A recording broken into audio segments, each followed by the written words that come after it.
Derek took my plate. Turkey, stuffing, all of it. His hand moved like he owned everything in this house, including me. Old men don't need second helpings. His mother Patricia laughed. Jennifer froze. Tommy stared at his food. I set down my fork, smiled. 3 years I'd waited for this moment. 3 years of cold basement nights and cold soup. My briefcase sat by the front door. If you're enjoying this, please subscribe and comment what time it is where you are. Your support means everything. My name is Nathaniel Corwin. Everyone calls me Nate. I turned 62 last March. My knees reminded me every morning when I stood from the bed. For 35 years, I walked into burning buildings for the Cincinnati Fire Department, and for 20 of those years, I investigated the ones that burned wrong. Over 400 arson cases. 94% conviction rate. The portrait still hangs in headquarters, 3rd floor, East Corridor. I passed it last month when Roy needed me to sign some retirement paperwork. Young face in that photograph. Strong jaw. Eyes that still believed everyone made it out.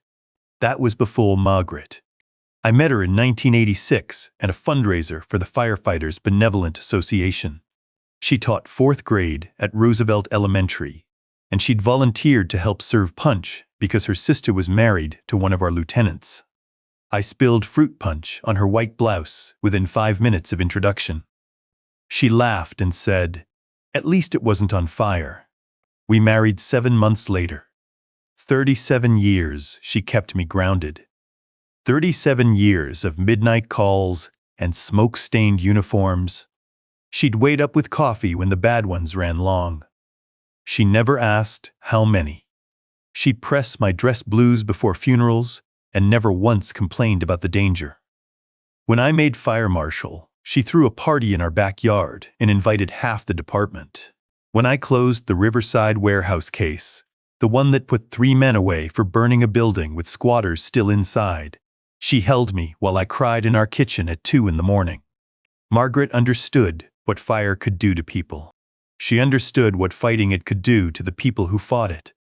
The diagnosis came 3 years ago. Pancreatic cancer, stage 4. The doctor said 6 months if we were lucky. We weren't lucky. I watched her shrink. She'd always been small, 5'3", but those last months she became something less than small. Something disappearing. I held her hand in the hospice bed and felt the bones too close to the surface. Her wedding ring had grown too loose. We'd wrapped tape around the band to keep it on. She died on a Tuesday afternoon in October while I was getting coffee from the machine down the hall. The nurse found me staring at a vending machine that had eaten my quarters. "Your wife," she said. "I'm sorry." I walked back to Margaret's room and sat with her body for 2 hours before I let them take her away. The house was too quiet after that. 37 years we'd lived there, raised our daughter Jennifer in the bedroom at the end of the hall. The garden Margaret loved had gone wild by November, frost killing what neglect hadn't already claimed. I'd sit in my recliner and listen to nothing. The coffee maker, the furnace clicking on. Sounds that used to mean home now meant empty. Jennifer called a week after the funeral. My daughter, 38 years old, married 8 years to a man named Derek Hollis, real estate developer. Commercial properties across 3 states. "Dad," she said, "you shouldn't be alone right now. We have the basement apartment. It's finished, has its own bathroom. You could be close to Tommy." Tommy was my grandson, 8 years old, gap-toothed smile that reminded me of Jennifer at that age. I said yes, because I didn't have the strength to say anything else. Derek agreed to the arrangement. I remember his handshake when I arrived, with my boxes, firm grip, direct eye contact, the kind of performance a salesman learns. "Welcome to the family, Nate. We're happy to have you." His smile didn't quite reach his eyes, but I was too hollowed out to notice. Too grateful for any warmth at all.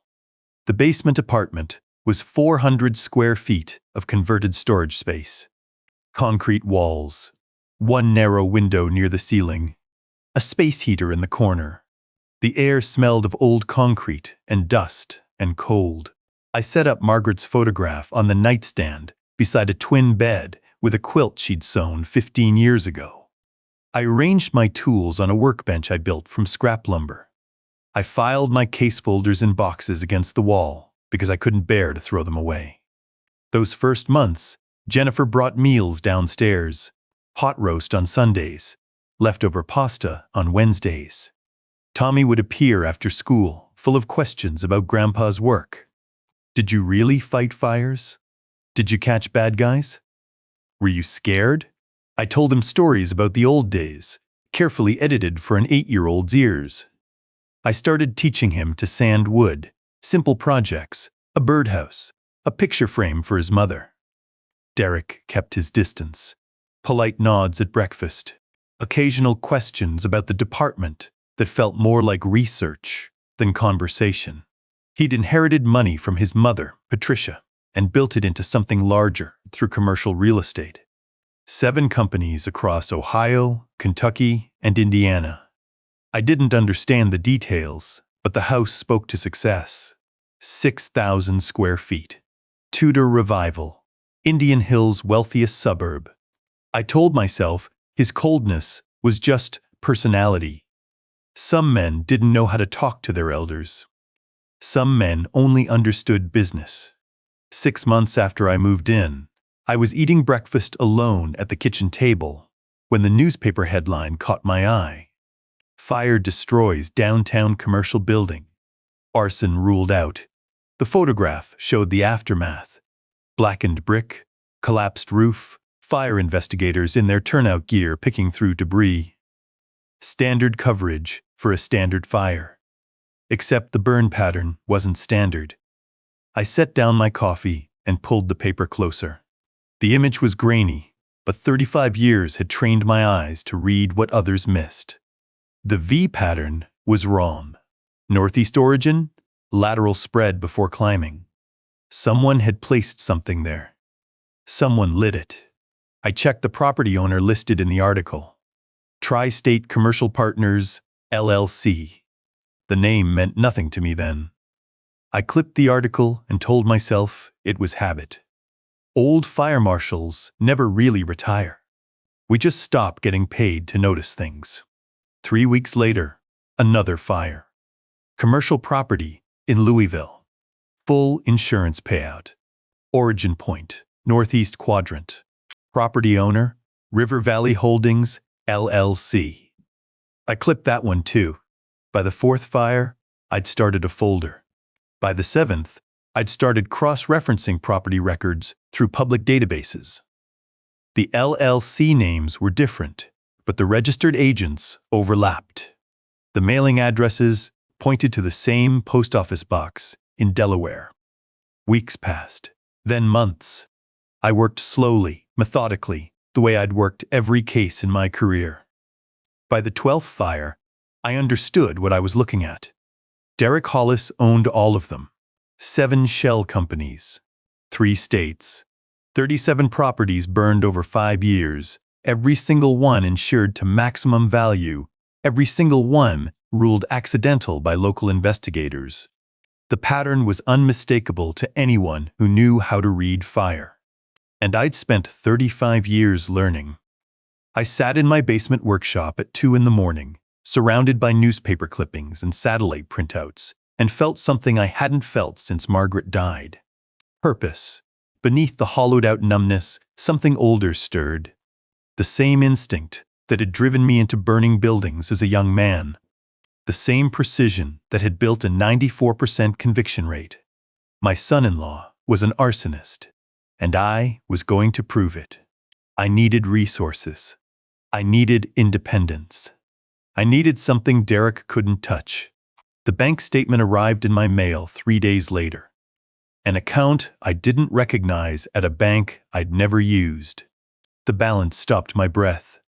$340,000. Margaret's handwriting on the note tucked inside the envelope.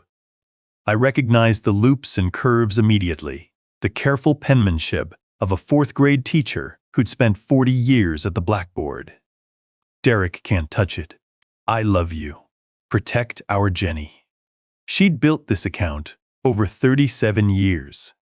Every Christmas bonus, every summer tutoring fee, every small amount she'd set aside without telling me. She'd transferred sole ownership to my name 6 months before she died. She'd known before I did. I sat on my basement bed and cried for the first time since her funeral. Not grief this time.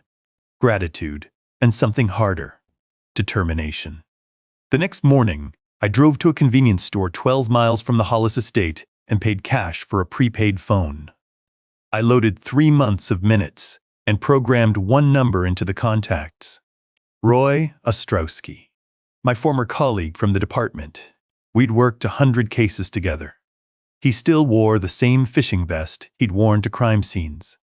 Retired 2 years before me, living in a small house in Norwood with his wife Barbara and too many fishing rods. He knew how to keep his mouth shut. The Maplewood Diner sat on Reading Road, halfway between Roy's house and the Hollis estate. Corner booth in the back, laminated table, sticky with decades of spilled coffee. The waitresses knew our orders before we sat down. Black coffee, eggs over easy for me, decaf with cream, pancakes for Roy. Roy listened without interrupting while I laid out what I'd found. The property photographs, the fire patterns, the shell company connections. 37 buildings, 3 states. Same pattern, same origin point, same outcome. His face shifted as the evidence accumulated. Skepticism to recognition to something darker. He set down his coffee. You're sure about this? I slid the folder across the table. Look at the V patterns. Look at the spread rates. Every single fire started the same way. Roy studied the photographs. His jaw tightened. If this is what you think it is, he said slowly, you can't handle it alone. This is federal. Insurance fraud across state lines. RICO, if they can prove enterprise. I know. You'd need contacts in the FBI, forensic accountants, people who can trace shell companies through offshore accounts. I have contacts, I said. Or, I know people who do. Roy set down the folder and looked at me. Really looked. Seeing past the grief and the gray hair and the basement apartment. You're going to take him down. I'm going to find the truth, I said. Whatever it costs. Roy nodded slowly. Then I'll help you find it. He gave me names that week. 3 investigators still active in fire departments across the region. 2 forensic accountants who'd worked insurance fraud cases. A contact at the FBI field office in Cincinnati who owed Roy a favor from a joint task force 5 years back. I built my evidence binder 1 page at a time. Newspaper clippings annotated with fire pattern analysis. Satellite images showing building layouts. Insurance claim amounts pulled from public records. Shell company registrations traced through state databases. Each page represented a building Derek had burned. Each annotation reflected 35 years of learning how fires speak. The filing cabinet arrived on a Tuesday. Purchased second-hand from an office supply liquidator. Fireproof. 2 drawers. I installed it in the corner of my workshop and hung the key on a chain around my neck. Derek walked past my basement door a dozen times a day and never once wondered what I kept inside. That was his mistake. He saw a grieving old man, a burden to be managed, a problem that would solve itself when the nursing home paperwork went through. He didn't see the investigator building a case in his own basement. Late at night, after the house fell quiet, I'd work on the ship model I'd started the week I moved in. The US Constitution, 1070 scale. 204 pieces of Baltic birch waiting to become something whole. The rigging alone required 600 feet of cotton thread, each line measured and cut and threaded through pulleys smaller than a pencil eraser. Patience. That's what the Constitution taught me. The same patience I'd learned tracking arsonists through ash and debris. The same precision that separated conviction from acquittal. He had 5 years of arson. I had 35 years of reading it. He had money and lawyers and connections to fire inspectors who ruled his crimes accidental. I had time. I had Margaret's gift. And I had something Derek never considered. I knew how fires worked. I'd spent my life reading their language. And his fires told me everything I needed to know. I spoke to Margaret's photograph on the nightstand, the way I did every night before sleep. Her face smiled back at me from our 35th anniversary, laughing in the garden she'd loved, the garden that had gone wild after she left. I think I know what he's doing, sweetheart. And I think you knew, too. The photograph didn't answer. It never did. But I could feel her there in the basement with me, in the hidden account she'd built, in the note she'd written, in the foresight that had protected me when I couldn't protect myself. Derek Hollis thought he'd buried me in his basement. The first year showed me how small a man could become. Margaret had been gone 3 months when Derek stopped pretending. The funeral flowers had barely wilted before his mask slipped. I noticed it at breakfast one Tuesday morning in January. The way he looked through me instead of at me. The way his jaw tightened when I reached for the coffee pot. "You know, Nate," he said, "Jennifer and I have been talking. You really should rest more. Take your meals downstairs. We don't want you overexerting yourself." Jennifer stood at the sink, her back to both of us. She didn't turn around. "I'm fine," I said. "The doctor gave me a clean bill of health last month." Derek's smile didn't waver. "That's not what I mean. You've been through a lot. Grief takes a toll on the mind. We just want what's best for you." I understood then. The basement apartment wasn't hospitality. It was storage. That night I ate alone at my workbench, listening to laughter drift down through the heating vents. The smell of roast chicken reached me an hour after they'd finished eating. Jennifer set the plate on my workbench at 9. Cold meat, congealed gravy. She looked at the wall, the floor, anywhere but my face. "I'm sorry, Dad," Derek thinks. I took the plate from her hands. "It's fine, sweetheart.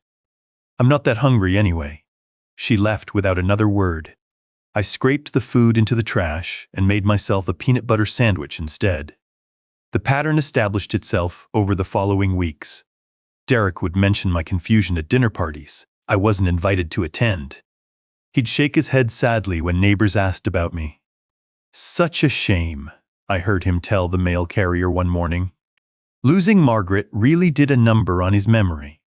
My memory was fine. I remembered every insult, every slight, every calculated humiliation. I wrote them down in a spiral notebook I kept locked in the filing cabinet. February brought the first financial conversation. "I've been thinking," Derek said one evening, appearing in my basement doorway without knocking. "Your pension deposits. It would be simpler if I managed them. For tax purposes." Tax purposes. He stepped inside, his eyes scanning my workshop, my filing cabinet, my neatly organized tools. "You don't want to deal with all that paperwork at your age. I'll handle everything. Make sure you're taken care of." I watched his face as he spoke. The slight upturn at the corner of his mouth. The way his fingers tapped against his thigh, already counting money that wasn't his. "That sounds reasonable," I said. His eyebrows rose. "Really? I expected more of a fight from you." "I'm tired, Derek. I just want to be left alone." He nodded, satisfied. "I'll have the paperwork ready tomorrow. Just sign where I mark." I signed. I watched him walk away with control of my pension, his shoulders squared with victory. And I waited. 3 weeks later, I noticed the first discrepancy. $800 missing from my monthly deposit. I checked the records twice, then 3 times. The money had been transferred to an account I didn't recognize. Derek's personal account, I discovered, after some careful research at the public library's computer terminals. The notebook in my filing cabinet gained another entry. Date, amount, account number, evidence. Patricia Hollis arrived in March for what she called an extended visit. Derek's mother, 68 years old, widow of a moderately successful insurance executive, her jewelry clicked against her wrists as she moved. Her perfume preceded her into every room. She carried herself like someone who'd expected more from life and blamed everyone else for the shortfall. Her first words upon seeing my basement apartment were delivered loud enough for Jennifer to hear upstairs. "Working class," she said, her upper lip pulling back as she scanned my space. I never understood why Derek married into this. Jennifer appeared at the top of the stairs. "Mother Hollis, Nate is." Patricia waved a manicured hand. "I know who he is, dear. A civil servant who couldn't even provide a proper inheritance for his daughter. You're fortunate my son saw your potential, despite your background." I sat at my workbench, sanding a piece of birch for the Constitution's hull. The motion kept my hands steady. Patricia's campaign began that night. I heard her through the vents, her voice carrying through the heating ducts that connected my space to the rooms above. "He shuffles when he walks," she told Jennifer. "Have you noticed? And the way he talks to himself. It's concerning." "He talks to Mom's picture," Jennifer said quietly. "It helps him? It's not healthy?" Patricia's tone sharpened. "A man his age, living in your basement, declining mentally.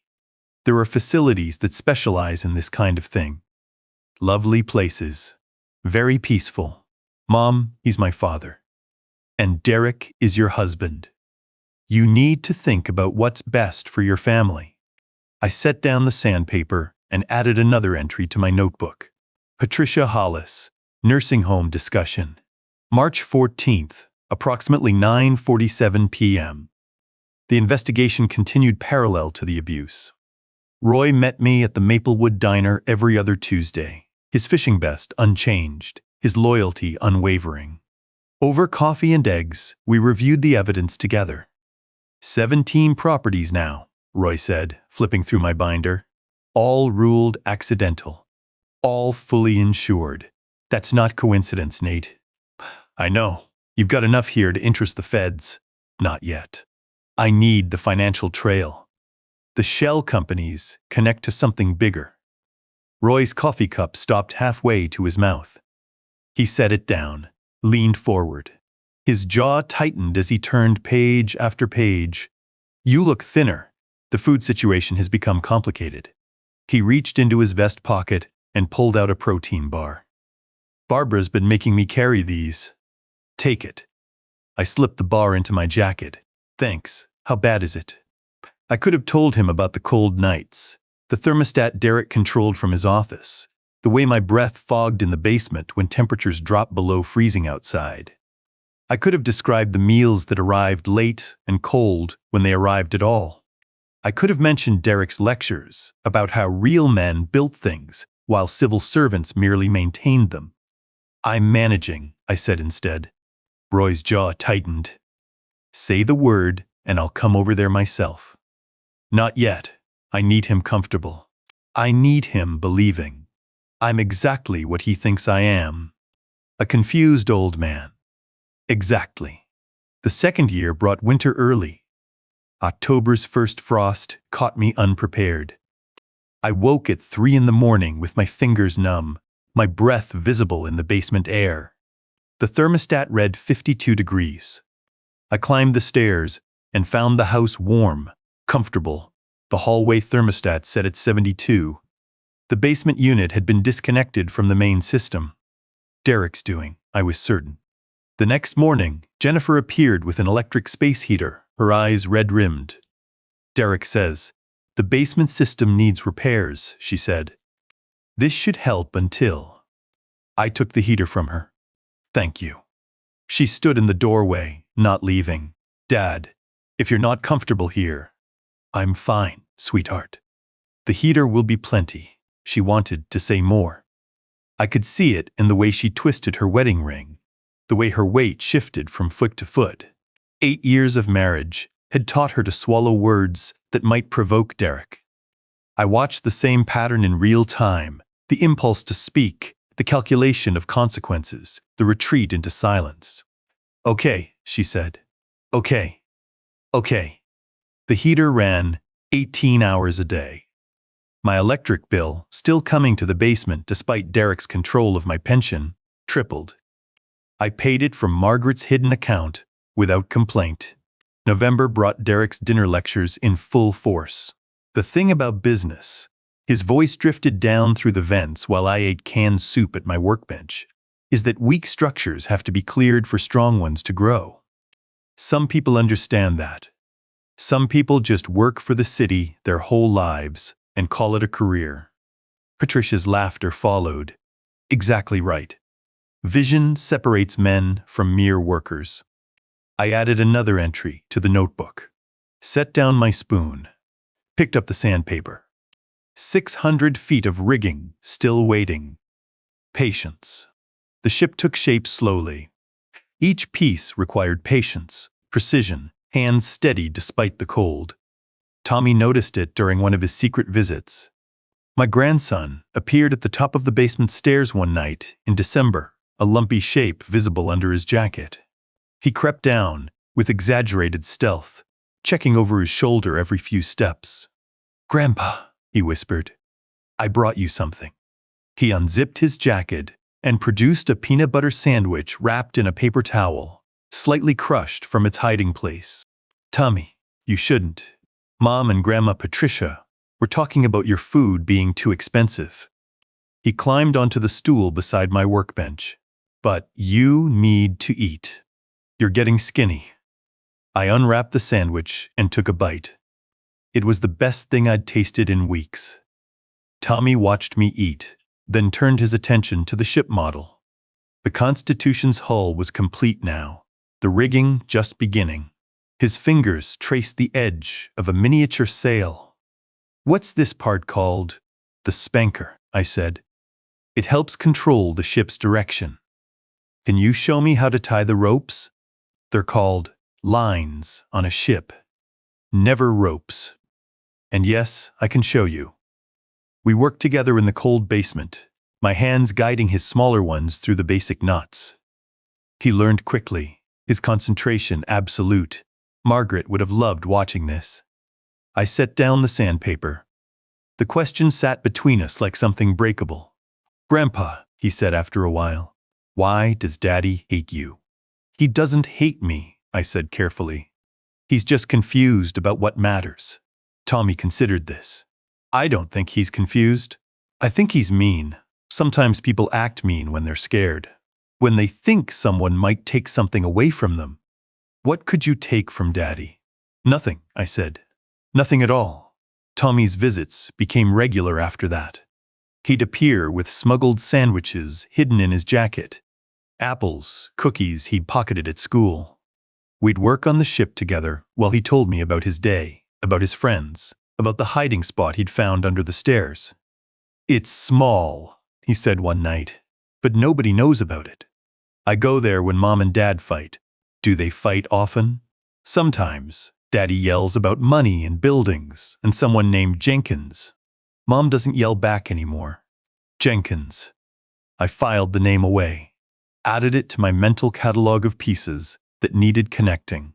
21 months after Margaret's death, I walked into the FBI field office in Cincinnati. I'd called ahead, spoken to a receptionist, asked to meet with someone in insurance fraud. The woman on the phone had been politely skeptical. Retired fire marshal, with concerns about suspicious fires. She'd heard it before. Agent Diana Reyes met me in a corner office on the 4th floor. 45 years old, dark hair pulled back, the sharp eyes of someone who spent her days following money through corporate mazes. She took the binder without a word. Her fingers moved across the pages, the way mine used to move across burn patterns. Roy had said she'd started as a CPA. I believed it. "Mr. Corwin," she said, shaking my hand. "You mentioned fire patterns on the phone. I set my binder on the table between us.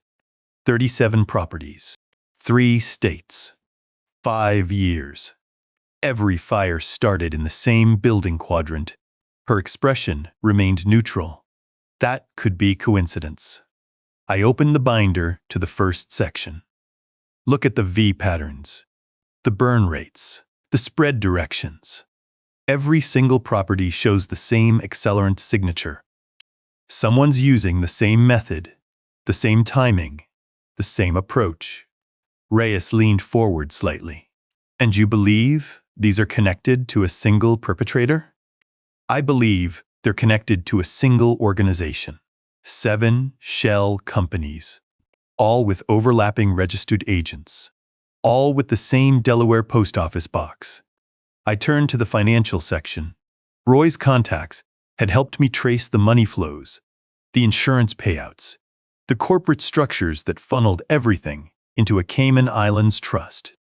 Reyes studied the documents in silence. Her fingers moved across the pages, slowly, deliberately. A minute passed. Then another. "Mr. Corwin," she said finally, "how long have you been tracking this?" "Long enough, Agent Reyes." She looked up at me. Her expression had changed. The polite skepticism was gone, replaced by something sharper. Professional interest. Recognition. "This is good work," she said. "Thorough. The kind of documentation that takes years to build." 3 years, I said. "Give or take." She closed the binder. "May I keep this?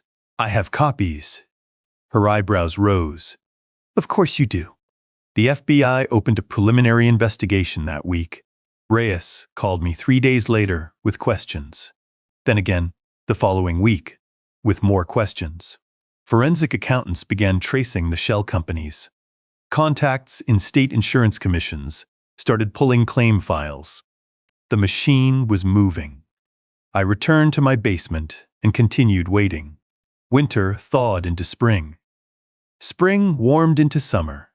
The Constitution's rigging reached completion. Tommy learned to identify 16 different sail types and could tie a bowline in under 30 seconds. Derek's contempt settled into routine. The insults came daily now, delivered with casual cruelty that expected no resistance. Senile, confused, burdened. The words landed and I absorbed them. My face a mask of patient acceptance, my notebook filling with entries. One evening, in late summer, Tommy mentioned something during our work session. "I was in my hiding spot," he said. "Daddy was on the phone. He was talking about someone named Jenkins handling things." I set down the sandpaper. "Handling what thing?" Tommy scrunched his face, remembering. "I don't know. Something about the river place. The Riverside Commons project." I'd seen the name in newspaper articles. Commercial development along the waterfront. "Thanks, buddy. You're a good helper." He grinned. "Like a spy? Better than a spy. Spies work alone. You've got me." He fell asleep on my workbench that night, his head pillowed on his arms. I carried him upstairs and tucked him into his bed without waking him. The phone call came in September. Late at night, Derek's voice filtering through the heating vent. I pressed my ear to the cold metal and listened. 4 buildings, Derek said. Premium insurance. This is going to be huge. Pause. Then laughter. No, the old man's not a problem. He barely knows what day it is. By this time next year, he'll be in a facility somewhere, and I won't have to look at his face across my dinner table. The call ended. Footsteps crossed the floor above me. A door closed. I sat in the darkness for a long time. The basement was cold. My breath fogged in the air. Margaret's photograph watched me from the nightstand. He's planning more fires, I told her. More buildings, more insurance fraud, the Riverside Commons project. And that name Tommy mentioned. Jenkins. Someone inside who's helping him. The photograph didn't answer. It never did. I picked up my phone and called Agent Reyes. She answered on the second ring. It's Corwin, I said. He's moving on a new development. 4 buildings. Same pattern. I have corroboration from an inside witness. Reyes was quiet for a moment. Understood. We'll accelerate the timeline on our end. Keep documenting. I will. Mr. Corwin? Her voice softened slightly. How are you holding up? I looked around my basement. The cold concrete walls. The space heater rattling in the corner. The filing cabinet full of evidence that would eventually destroy my daughter's marriage. I'm managing, I said. I ended the call and returned to my workbench. The Constitution sat waiting, nearly complete. 3 years of patient work. One piece at a time. The same approach I'd taken with the investigation. The same approach I'd take with Derek. Margaret's photograph caught the light from my desk lamp. He's planning more fires. More buildings. More fraud. Which means my filing cabinet isn't finished yet. 3 days before Thanksgiving, I sat at my workbench, rigging through the U.S. Constitution's tiny pulleys.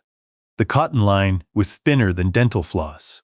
My hands moved with the patience of 3 decades, muscle memory guiding each loop through brass eyelets smaller than pinheads. The basement was cold, my breath visible in the lamplight, but the work kept my fingers nimble. The voices started around 9. I set down the tweezers and listened. Derek's study sat directly above my workshop, and sound traveled through the heating vent like water through a pipe. Most nights, I heard nothing useful. Television. Patricia's complaints about the help. Derek, on speakerphone with clients, his voice pitched for performance. Tonight was different. I pressed my ear to the cold metal grate.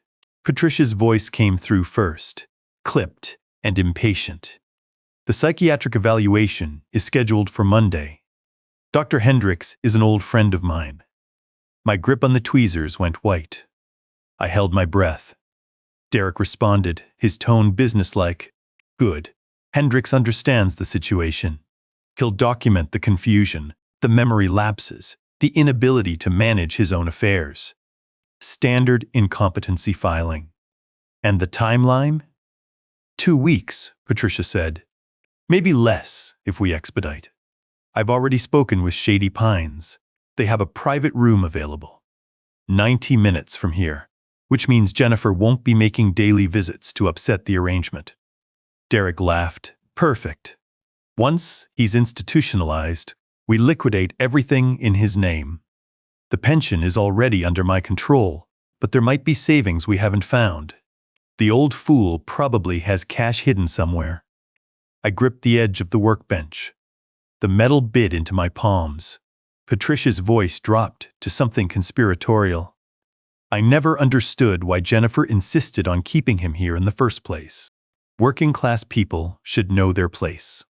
A civil servant who couldn't even provide a proper inheritance for his daughter. You've been far too generous, Derek. Generous ends Thursday, Derek said. Dr. Hendricks examines him Monday morning. The paperwork files, Tuesday. By this time next week, Nathaniel Corwin will be a ward of the state, and I won't have to look at his face across my dinner table ever again. Their laughter drifted through the vent. I heard ice clink in glasses. Footsteps crossed the floor. A door closed. Silence. I sat in my basement, surrounded by 3 years of evidence, and listened to my heartbeat. Not rage, something colder. Something that had been waiting beneath the surface for a very long time.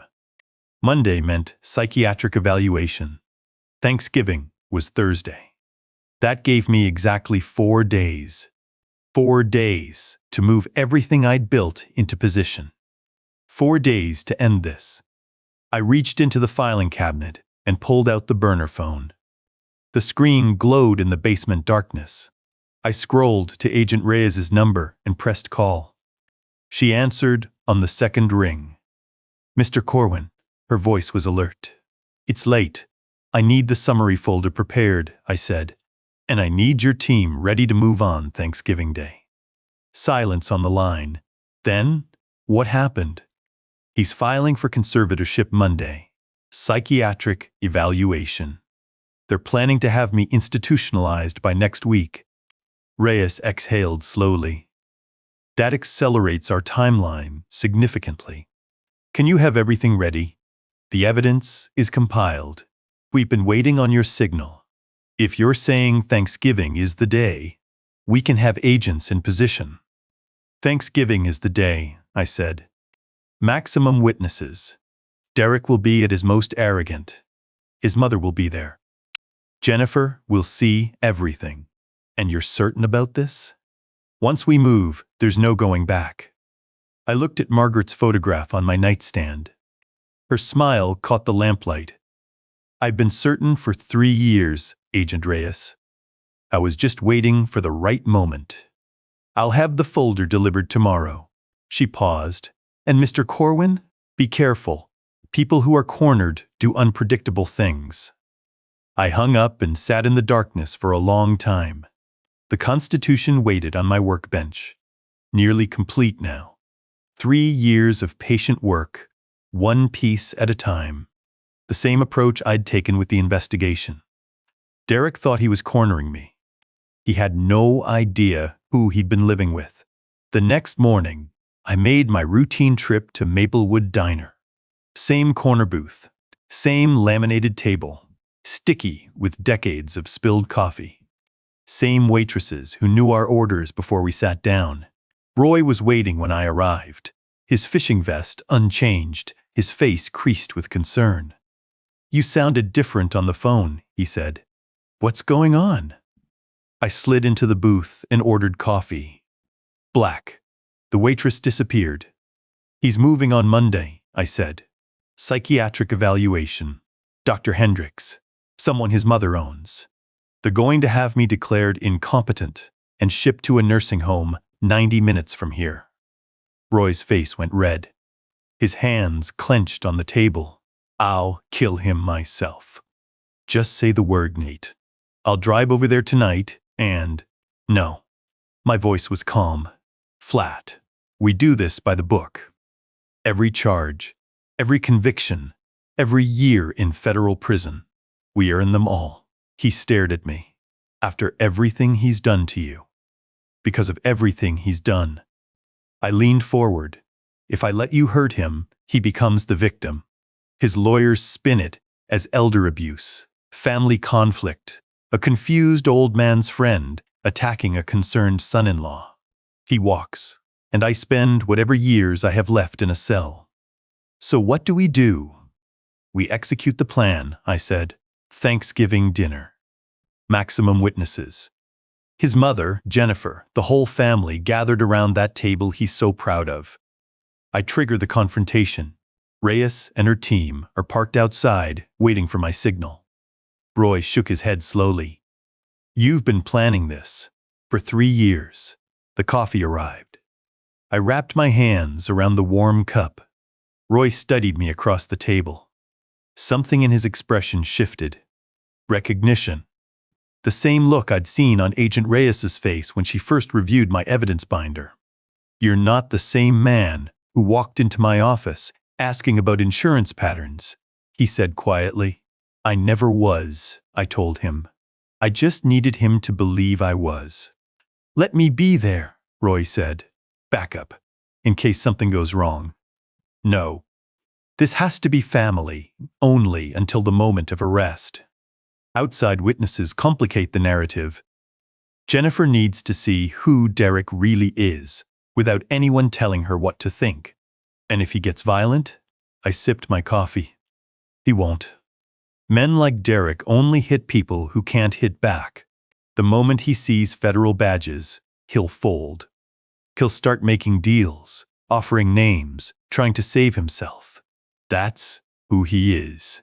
Roy was quiet for a moment. Then, Margaret would be proud of you. I set down my cup. The coffee was bitter, but it warmed my chest. She knew, I said, before I did. That's why she set up the account. That's why she wrote the note. Roy nodded. Smart woman. The smartest. We finished our coffee in comfortable silence. Outside, traffic passed on Reading Road. Normal Tuesday morning. Normal people heading to normal jobs. None of them knew what was coming in 3 days. I left cash on the table and stood. Thanksgiving, Roy said. Thanksgiving. I drove back to the Hollis estate and parked in my usual spot behind the garage. Derek's Mercedes gleamed in the driveway. Patricia's rental sat beside it. I walked past both cars without looking at them. Inside, the house was quiet. Mid-morning sunlight streamed through the tall windows. I moved through the kitchen without being seen, down the basement stairs, into my workshop. The filing cabinet waited. I unlocked it and began to prepare. 3 years of evidence organized by date and category. Bank statements showing Derek's systematic skimming of my pension. Photographs documenting my living conditions. 40 hours of recorded conversations captured through a small device I'd purchased with cash from Margaret's account. The recordings were the key. Ohio's one-party consent law meant every word was admissible. Derek discussing problem properties. Patricia suggesting once he's in the home, we control everything. Timestamps, dates, voices clear enough for identification. I spread the documents across my workbench and began selecting. Agent Reyes had built the FBI summary folder as a prosecution roadmap. Property photographs showing identical fire origin points across 37 buildings. Insurance claim documents with forged signatures. Bank transfers. Tracing fraud proceeds through 7 shell companies into the Cayman Islands Trust. The folder included a 1-page summary suitable for showing Jennifer. Simple language. Clear evidence. Undeniable conclusions. I added my notarized competency certificates to the briefcase. 3 physicians had signed them 8 months ago. Dr. Patterson from the VA clinic. Dr. Reeves from Margaret's oncology team. Dr. Whitfield, a neurologist Roy had recommended. Each certification confirmed full mental capacity. Each was notarized and dated. Derek thought Dr. Hendricks would declare me incompetent Monday morning. I had 3 doctors who would testify I was sharper than most men half my age. The trust provisions went in next. Margaret's $340,000 sat in an account Derek couldn't touch, regardless of any conservatorship. She'd structured it carefully, working with an estate attorney in secret during her final months. Even if Derek somehow succeeded in having me declared incompetent, that money would go into a protected trust for Tommy's education. She'd thought of everything. The briefcase was old. Worn leather, brass clasps tarnished with age. I'd carried it to crime scenes for 20 years. Derek had seen it 100 times and never once wondered what was inside. Just more junk the old man can't let go of. I carried it upstairs and set it by the front door. The entryway table held fresh flowers Patricia had arranged that morning. My briefcase looked out of place beside them. Shabby. Unimportant. Derek walked past it on his way to the study. He didn't glance down. I returned to my basement and continued working. Wednesday evening, Tommy appeared in my doorway. His face was red. He'd been crying. "Grandpa?" His voice was small. "Can I come down?" "Always, buddy." He descended the stairs slowly, each step heavy with something he couldn't name. I set aside the rigging I'd been working on and turned to face him. "What happened?" Mom and Dad were fighting again. His lower lip trembled. "Dad was yelling about money. Grandma Patricia was saying mean things about you." I pulled the stool beside my workbench. "Come sit with me." He climbed up, his legs dangling. His hands fidgeted with the hem of his shirt. "I don't like Thanksgiving," he said quietly. "Everyone pretends to be happy, but they're not." "I know." "Why does Dad hate you so much?" I'd answered this question before. Different versions, careful versions. Tonight, I gave him a piece of the truth. "Your dad made some choices that he knows are wrong," I said. "And when people do things they know are wrong, they sometimes get angry at the people who might find out." Tommy's brow furrowed. Find out what? I chose my words carefully. Sometimes adults do things they shouldn't. And sometimes other adults have to make sure they answer for it. He was quiet for a moment. Then I heard Dad talking to Grandma Patricia in her room. My pulse quickened. What did you hear? Tommy scrunched his face, remembering. More about Mr. Jenkins. Daddy said, Mr. Jenkins knows how to make fires look like accidents. The words landed like stones in still water. Tommy had mentioned Jenkins before, but this was different. This directly connected Derek to the fires. Say that again, I said softly. Daddy told Grandma Patricia that Mr. Jenkins knows how to make fires look like accidents. Tommy looked up at me with innocent eyes. What does that mean, Grandpa? I pulled him into a hug, held him tight. His small body pressed against my chest, trusting completely. It means you're the best spy I know, I said into his hair. Better than the movies? Better than the movies. He pulled back, grinning despite his earlier tears. Will you teach me more knots tomorrow? Tomorrow might be busy, I said. But soon, I promise. Is everything going to be okay, Grandpa? I looked at his face, Margaret's eyes, Jennifer's smile. 8 years old, and already carrying more than he should. Everything is going to be better soon, I told him. I promise. He hugged me again, then climbed the stairs to bed. I watched him go, his small silhouette disappearing into the light above. Jenkins knows how to make fires look like accidents. From an 8-year-old who had no idea what he'd just given me. The final piece of corroboration. Tommy had heard Derek admit to conspiracy. An innocent witness with no stake in the outcome. I added it to my documentation. Date, time, source, statement. The case was complete. Thanksgiving morning arrived cold and clear. I woke at 5, before anyone else in the house was stirring. The basement was dark. My breath fogged in the air. I dressed with attention I hadn't taken in 3 years. Pressed flannel shirt. The good one, navy blue, bought for Margaret's 60th birthday party. Polished shoes. Cleaned the night before with the same care I'd once given my dress uniform. Clean shave, careful around the jaw, steady hands despite everything. I looked at myself in the small mirror above my workbench. The face that stared back was familiar. Fire Marshal Nathaniel Corwin. The man who'd walked into burning buildings. The man who'd built a 94% conviction rate. The man Derek Hollis had mistaken for a confused old fool. My reflection almost smiled. I turned to Margaret's photograph on the nightstand. Morning light came through the narrow window, hit her face just right. Today's the day, sweetheart. I picked up the frame and held it close. 3 years of cold soup and senile old man. 3 years of watching our daughter disappear into a marriage that was killing her. 3 years of Derek walking past my briefcase without ever wondering what was inside. But you should see his face when he realizes what I've been doing down here. I set the photograph back in its place. Happy Thanksgiving, my love. The cane waited by the door. I didn't need it. My knees ached, but they'd ached for 20 years. The cane was performance. 3 years of appearing weaker than I was. One more day. I climbed the stairs slowly, the cane tapping each step. Jennifer was in the kitchen, already preparing.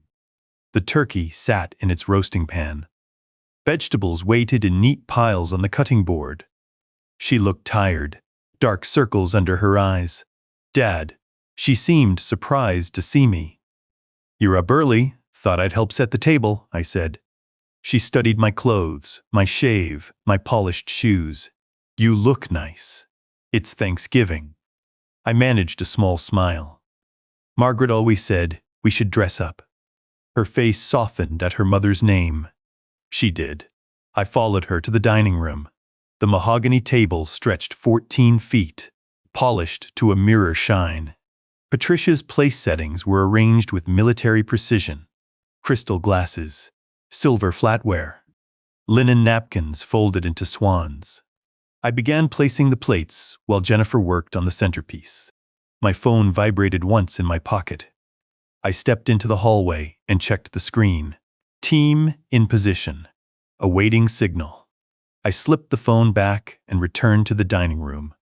Jennifer was watching me. "Dad, is everything okay?" I set down the last plate and looked at my daughter. 38 years old. 8 years married to a man who'd stolen everything from her without her knowing. She'd been vibrant once, strong-willed like her mother. The woman standing before me was someone else. Someone smaller, someone afraid. Today was going to hurt her, but today was also going to save her. "Everything's fine, sweetheart," I said. "It's going to be a good day." I walked to the front entryway. My briefcase waited where I'd left it, tucked beside the table with Patricia's flower arrangement. Derek's coat hung on the rack above it. His keys sat in the bowl by the door. He'd walked past my briefcase a dozen times in 2 days. Not once had he looked inside. I touched the worn leather handle and felt the weight of 3 years. Then I returned to the dining room to help my daughter prepare the table for the last Thanksgiving Derek Hollis would ever host. 2 years before that Thanksgiving dinner, before Derek's hand reached across the table, before the psychiatric evaluation, before any of it, the receptionist on the 4th floor looked at me the way people had been looking at me since Margaret died. A retired old man with a folder and a theory. She'd seen dozens like me, maybe hundreds. "I'd like to speak with someone in insurance fraud," I said. "I have documentation of a serial arson operation spanning 3 states. She didn't blink. "Have a seat, Mr. Corwin. Someone will be with you shortly." I sat in the waiting area for nearly an hour. The chairs were government issue, hard plastic that made my back ache. I didn't mind. I'd waited in worse places, stakeouts in January, hospital corridors after bad fires, the hospice hallway where Margaret took her last breath. An hour was nothing. Agent Diana Reyes, 45 years old, dark hair pulled back, met me in a corner office on the 4th floor. She wore a gray blazer over a white blouse, sensible shoes, no jewelry except a thin silver chain at her neck. Her posture suggested she'd spent too many years hunched over financial statements. "Mr. Corwin?" She extended her hand. "I understand you have concerns about suspicious fires." The handshake was firm, professional. Her eyes flicked to my binder, then back to my face. I recognized the expression, polite skepticism. Another retiree with a conspiracy theory and too much time on his hands. "I do," I said. 37 of them. Her eyebrow lifted slightly. "That's a specific number. I'm a specific person." She led me down a carpeted hallway to her office. Glass walls looked out over Ezard Charles Drive. Her desk was organized with the precision of someone who tracked money for a living. No photographs, no plants, just files and a computer and a coffee mug that said Forensic Accountants. OIT. By the numbers. "Sit down, Mr. Corwin. Tell me what you have." I set the binder on her desk and opened it to the first section. "I was Fire Marshal for the Cincinnati Fire Department for 20 years, I said. "Before that, I walked into burning buildings for 15. In my career, I investigated over 400 arson cases. 94% conviction rate." Reyes leaned back in her chair. "That's a strong record. I learned to read fire the way you read a balance sheet. Burn patterns tell stories. Origin points, spread rates, accelerant signatures. Every fire has a language if you know how to listen." I turned the binder toward her and pointed to the first photograph. A newspaper clipping from 2 years prior. Commercial building downtown, collapsed roof, investigators in the background. "This fire was ruled accidental," I said. The electrical fault in the northeast quadrant. Look at the V pattern in the debris. Reyes studied the image. She didn't blink. Her pen stayed still on the notepad. The burn pattern is wrong, I continued. Electrical fires spread upward and outward from the source. This fire spread laterally before it climbed. Someone placed an accelerant along the northeast wall and lit it from the corner. The pattern is unmistakable. To you, she said. To anyone who's spent 3 decades reading fire. I flipped to the next section. Another newspaper clipping. Another burned building. Another V pattern in the same quadrant. Louisville, I said. 6 weeks after the first. Different city, different building. Same origin point, same spread pattern. She leaned forward slightly. Her pen touched the notepad. Go on. I flipped through 12 more properties. 14, 20. The documentation accumulated in front of her.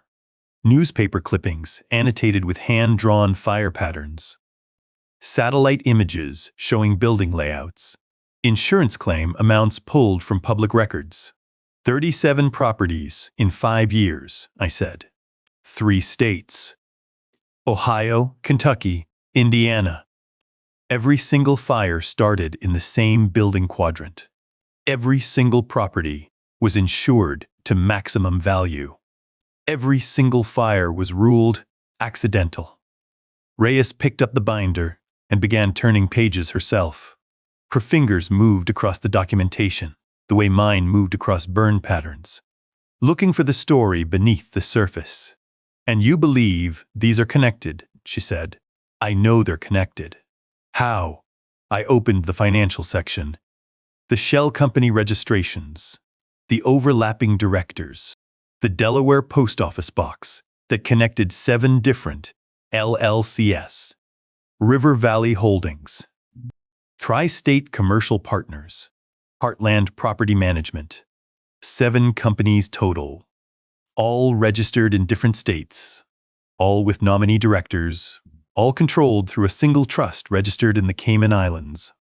Her eyes sharpened. You traced the corporate structure.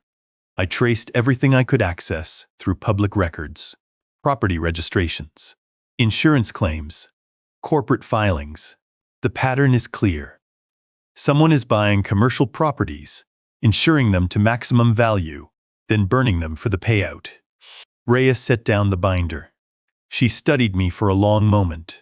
The skepticism in her expression had shifted into something else. Professional interest. Recognition. Mr. Corwin, she said, how long have you been tracking this? 2 years of active documentation. But I've been reading fires for 35 years. She nodded slowly. And do you know who controls the Cayman Islands Trust? I held her gaze. My son-in-law, Derek Hollis. The silence stretched between us. Outside her window, traffic moved along the street below. Normal people heading to normal jobs. None of them knew what I'd just said. You're living with the target of your investigation, Reyes said, in his basement. She almost smiled. That's either the bravest thing I've ever heard, or the most reckless. I've been careful. She picked up the binder again, flipping through sections I'd organized over 2 years of patient work. Financial traces, property analyses, fire pattern documentation. Everything cross-referenced and annotated. This is professional-grade investigation, she said. The kind of work that takes years to build. 3 years since Margaret died. 2 years of active documentation. Your wife? She passed from pancreatic cancer. Her voice softened, just for a moment. I moved into Derek's house 6 months after the funeral. Recognized the fire patterns in newspaper photographs within the first year. And you've been documenting ever since. I didn't answer. The binder spoke for itself. Reyes closed the folder and placed her hands flat on her desk. Her expression had become something I recognized from my own years of investigation. The moment when skepticism transforms into certainty. When documentation becomes case. Mr. Corwin, she said. You're not just a witness. You're an expert consultant. Let me talk to my supervisor about what you need from us. 6 months into the investigation, the task force had assembled faster than I expected. Reyes had coordinated a preliminary meeting at the field office within 2 weeks of our first conversation. 3 investigators became 5. 5 became 8. By month 6, 12 people crowded the conference room every Tuesday morning. Her supervisor, a thin man named Patterson, who asked sharp questions and took detailed notes. An IRS criminal investigator named Carver, who specialized in offshore accounts. And me. Spread my documentation across the conference room table and walked them through 2 years of work. Patterson interrupted with questions about my methodology. Carver wanted details on the corporate structures. Neither of them dismissed me. We'll need to verify independently, Patterson said. But if this holds up, you've given us a significant head start. Reyes and her team spent 6 weeks verifying every claim. Forensic accountants traced the shell companies through state databases. Insurance investigators pulled claim files from 3 jurisdictions. Fire inspectors in Louisville and Indianapolis reviewed my pattern analyses. Everything held. State insurance commissioners from Ohio, Kentucky, and Indiana joined the investigation.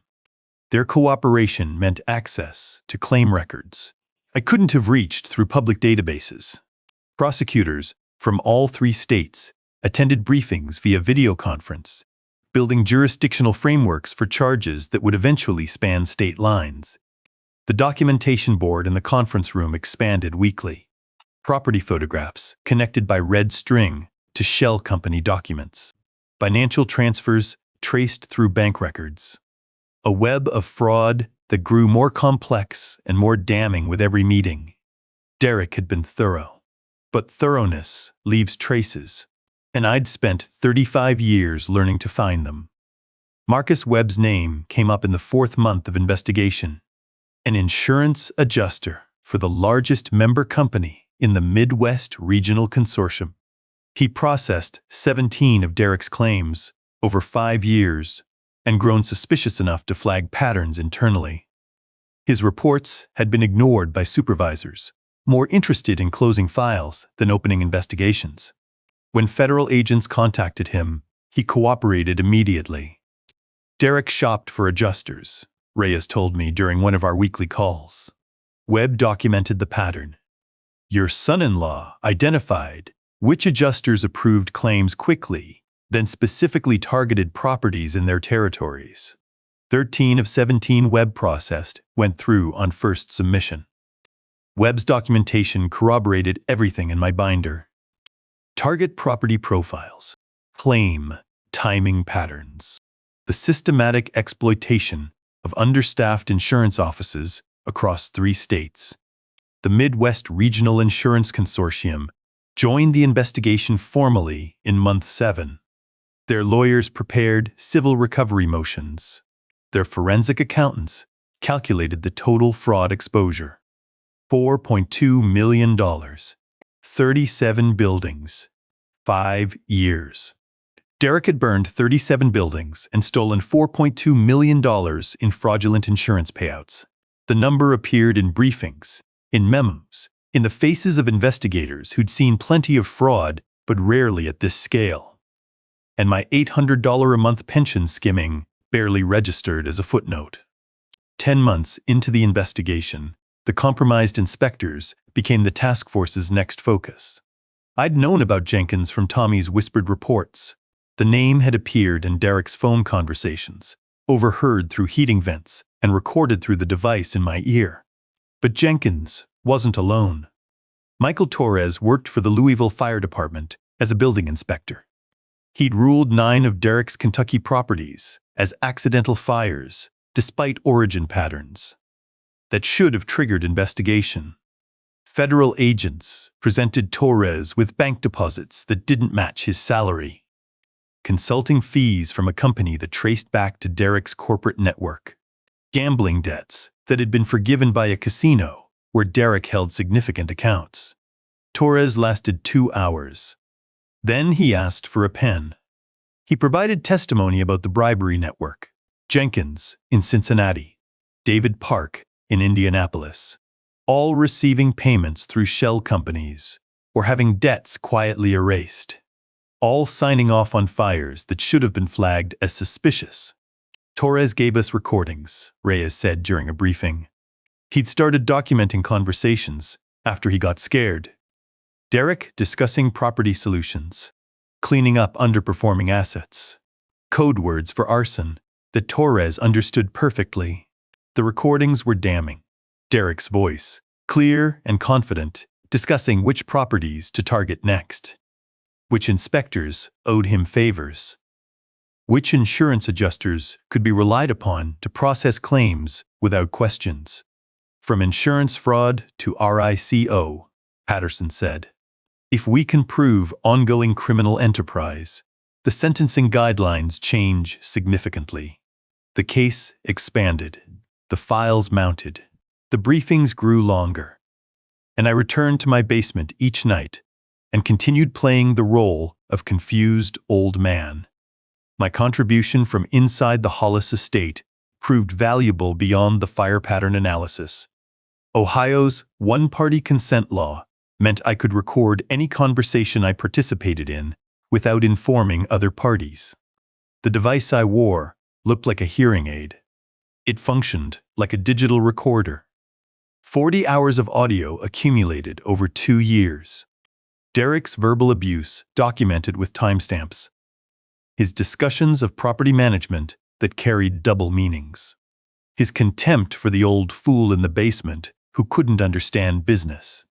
One recording captured Derek on the phone with someone I later identified as Jenkins. The inspection's handled, Derek said. Jenkins knows what to look for. More importantly, he knows what not to find. Another captured Patricia during one of her extended visits. Once he's in the home, she said, we control everything. The pension, whatever savings he's hidden. Everything becomes family assets. It's perfectly legal. The recordings went to the FBI field office, backed up on secure servers, cataloged and time-stamped, case materials that couldn't be destroyed, even if Derek somehow discovered the filing cabinet in my basement. Reyes listened to hours of recordings. Her expression remained professional, but I noticed her jaw tightening during the worst of Derek's abuse. You've been living with this for 2 years, she said. How do you manage it? One day at a time, I told her. One piece of documentation at a time. 16 months into the investigation, the summary folder came together. Reyes prepared it specifically for the confrontation she knew was coming. Not the detailed case files that would go to prosecutors. Not the financial analyses that forensic accountants would review for years. A folder designed to be understood by someone who'd never seen an evidence brief. Designed for Jennifer.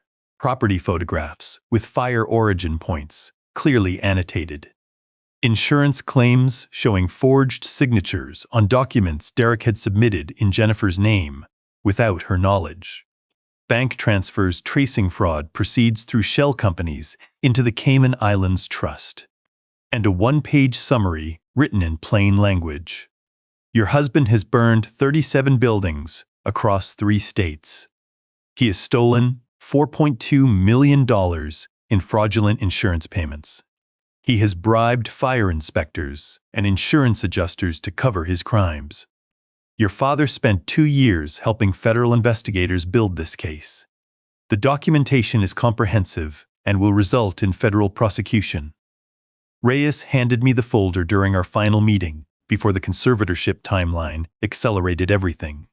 When the moment comes, she said, you'll know what to do with it. I placed the folder in my briefcase. Worn leather, brass clasps tarnished with age. Derek had walked past it 100 times without wondering what was inside. Present time. Thanksgiving dinner. The turkey sat on a ceramic platter at the center of the mahogany table. Derek stood at the head, carving knife in hand, narrating his technique as if hosting a cooking show for an audience that hadn't chosen to watch. The key is letting the bird rest properly, he said. Most people cut too soon. They're impatient. They don't understand that quality takes time. The knife sliced through breast meat with practiced strokes. Derek arranged slices on the serving plate like a man who'd practiced the motion.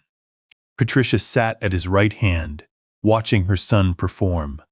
She positioned herself to observe Jennifer's work and find flaws. The place settings, the napkin folds, the angle of the serving spoons.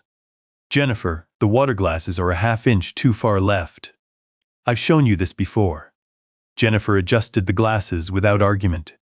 Her hands moved with the efficiency of long practice. Correction absorbed. Compliance demonstrated. Conflict avoided. Tommy pushed mashed potatoes around his plate at the far end of the table. His fork traced small circles in the white mound, building walls and valleys. He hadn't looked up since the meal began. 8 years old, and already sensing wrongness he couldn't name. I sat at the opposite end from Derek, the position of least importance, the seat reserved for guests who required accommodation rather than respect. My plate held small portions: turkey, stuffing, green beans. I ate slowly, cutting each bite with deliberate care, my eyes moving across the family dynamics I'd observed for 3 years. Derek finished carving and sat down. He reached for his wine glass and raised it. To family, he said. To another year of success. To the things that matter. Patricia lifted her glass. Derek's version of success, she said. Not everyone understands what it takes. Jennifer raised her glass automatically. Tommy didn't move. I lifted my water glass, took a small sip, set it down. The phone pulsed once against my thigh. I didn't reach for it. I didn't need to. The message would be the same one. Reyes had sent every hour since her team took position outside. Final position confirmed. The turkey steamed on the platter. The candles flickered in their silver holders. Patricia critiqued the gravy consistency. Derek launched into a monologue about the Riverside Commons development and how weak properties had to be cleared for the strong ones to grow. Tommy's fork kept making circles. Jennifer's smile didn't reach her eyes. My briefcase waited by the front door. 2 years of federal investigation. 40 hours of recordings. 4.2 million in fraud. 37 burned buildings. 7 shell companies. 3 compromised inspectors. 1 summary folder designed for a daughter who didn't yet know her marriage was built on ash.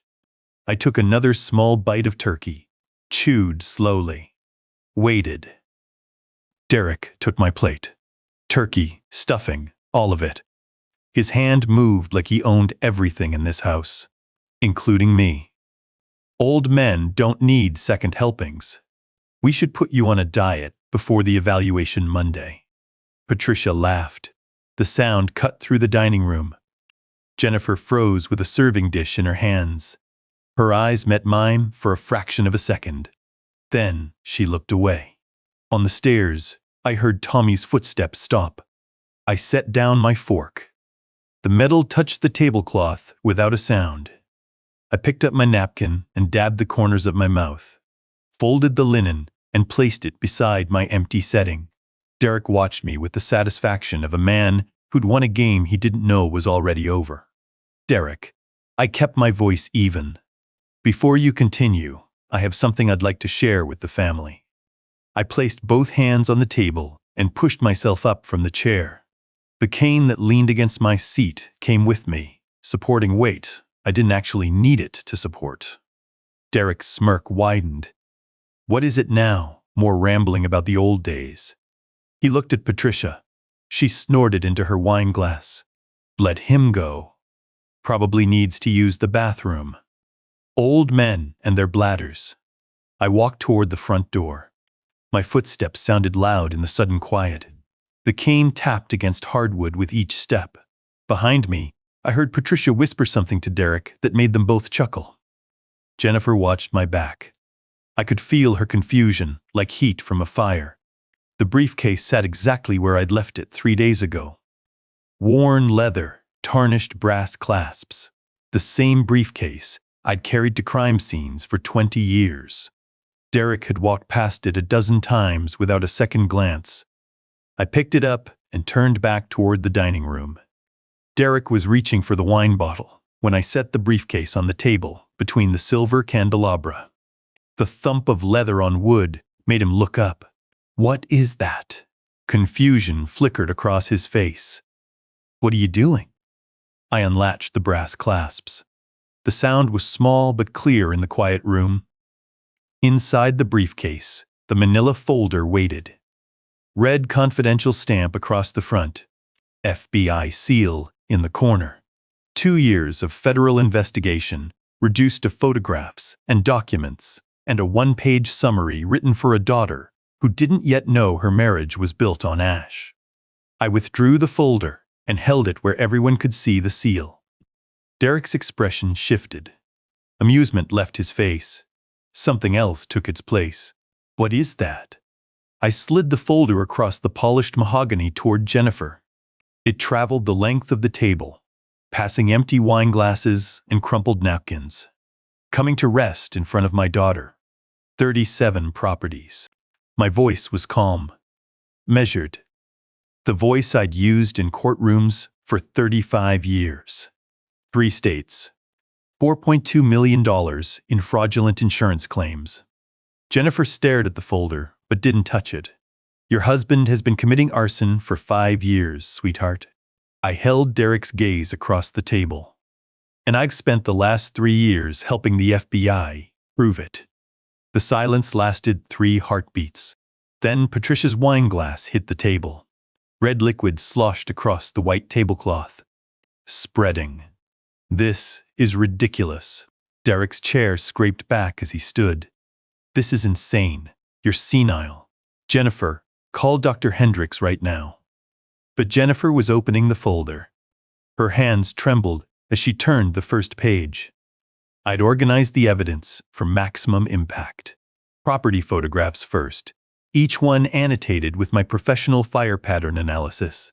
The V patterns were clear, even to untrained eyes. Identical origin points. Northeast quadrant. Building after building after building. "What is this?" Jennifer's voice came out small. Confused. "Evidence. Insurance claims with forged signatures." "Your signature, sweetheart. On documents you never saw." Patricia's face had gone the color of old chalk. She'd spotted something in the folder's second section. Her investment statements. Her widow's inheritance. Commingled with fraud, proceeds she'd never questioned because her son told her not to worry about details. "This can't be real." Patricia's voice cracked. "Derek, tell them this isn't real." Derek lunged across the table. His hand reached for the folder, fingers splayed to grab and destroy. I'd expected this. I'd been waiting for it. My hand caught his wrist. Derek's eyes went wide. Not from pain, from surprise. 3 years of shuffling footsteps and stooped shoulders and hands that shook when I reached for coffee cups. 3 years of performed weakness. And now my grip was stopping his arm cold. "Sit down, Derek." He tried to pull free. My fingers tightened. "We're going to talk about accelerants." "You can't do this." His voice cracked on the last word. The confident baritone was gone, replaced by something higher. Thinner. "This is my house. I want my lawyer. You can't just walk in here and accuse me of crimes in my own house." I released his wrist. "Actually, the deed is still in Jennifer's name." Derek's face went blank. "You never completed the transfer. The paperwork sat on your desk for 8 months. You kept meaning to file it, but there was always another property to burn, another claim to process. I checked the county records 3 weeks ago. This house belongs to my daughter. Not you." The color drained from Derek's face. The legal technicality he'd overlooked. The detail that didn't matter until it mattered completely. Headlights swept across the dining room windows. The beams cut through the chandelier's warm glow, throwing strange shadows across the mahogany table and the faces frozen around it. Patricia's white shock, Jennifer's trembling hands on the folder, Derek's expression shifting from confusion to the first edge of fear. What the hell is happening? Derek's voice pitched higher. I reached into my pocket and pulled out the burner phone. 2 words. I typed them with steady fingers. Ship ready. The text sent with a soft whoosh. 3 years of patience. 2 years of federal investigation. 40 hours of recordings. $4.2 million in fraud. 37 burned buildings. All of it compressed into 2 words that meant that U.S. Constitution was finally complete. Car doors opened in the driveway. I counted the sounds. 1, 2, 3. Derek ran to the window. What did you do? His voice had gone shrill. The confident developer, the man who lectured about weak properties and strong foundations, reduced to pressing his face against glass like a child watching for monsters.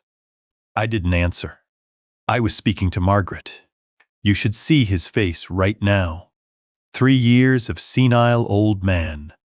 3 years of cold soup and controlled thermostats, and you can't even provide a proper inheritance. And he finally understands. The doorbell rang. I walked to the front entrance, left my cane leaning against the dining room chair. I wouldn't need it anymore. My stride was different now. Straight back. Square shoulders. The man his wife's father had always been, hidden behind performed frailty. I opened the door. Agent Diana Reyes stood on the threshold. 2 federal agents flanked her, badges visible on their belts, hands resting near holstered weapons. Behind them, 2 more agents waited in the driveway, positioned to cut off any escape attempt. Mr. Corwin. Her voice was professional, but I caught the slight nod. 2 years of partnership culminating in this moment. Agent Reyes. He's in the dining room. She stepped past me into the entryway. The federal agents followed. Their shoes made no sound on the hardwood, but their presence filled the space like smoke. Derek had backed away from the window. He stood in the center of the dining room now, surrounded by the wreckage of his Thanksgiving dinner, his empire, his lies. His eyes darted from the agents to me, to the folder Jennifer still held in her shaking hands. Derek Hollis? Agent Reyes produced the warrant from her jacket pocket. FBI. You're under arrest for insurance fraud, wire fraud, and arson. No. Derek shook his head. No, this isn't happening. This is entrapment. This is a setup. Do you have any idea who I am? Do you know how much I've donated to the Fraternal Order of Police? One of the agents stepped forward with handcuffs. Derek kept backing up until his shoulders hit the wall. The wine stain on the tablecloth spread like the properties he'd burned. Red against white. Evidence he couldn't hide. You have the right to remain silent, the agent began. Patricia screamed. The sound tore through the dining room, high and raw. This is entrapment. My son is a respected businessman. I've donated thousands to law enforcement. She grabbed at the agent's arm. Another agent intercepted her, firm but professional.